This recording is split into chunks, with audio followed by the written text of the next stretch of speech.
ఆంధ్రప్రదేశ్ శాసనసభ బడ్జెట్ సమావేశాలు బుధవారం ఉదయం గవర్నర్ అబ్దుల్ నజీర్ ప్రసంగంతో ప్రారంభమయ్యాయి. అయితే అందరి కళ్లు మాత్రం ఒకే వ్యక్తిపై నిలిచాయి. ఆయనే వైఎస్ జగన్మోహన్ రెడ్డి.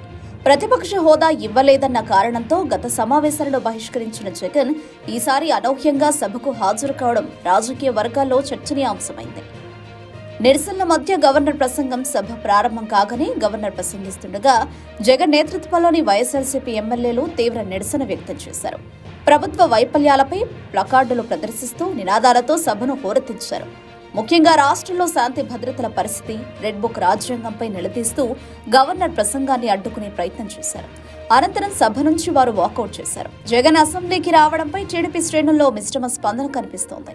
అసెంబ్లీలో ప్రతిపక్ష నేత హోదా లేకపోయినా జగన్ తన వాణిని బలంగా వినిపిస్తే అది ప్రజలోకి వెళుతుందని కూటమి నేతలు భావిస్తున్నారు. ఫిబ్రవరి 14న ప్రభుత్వం ప్రవేశపెట్టనున్న బడ్జెట్లోని లోపాలను, గతంలో ఇచ్చిన హామీల అమలును జగన్ నిలదీసే అవకాశం ఉందని తెలుస్తోంది.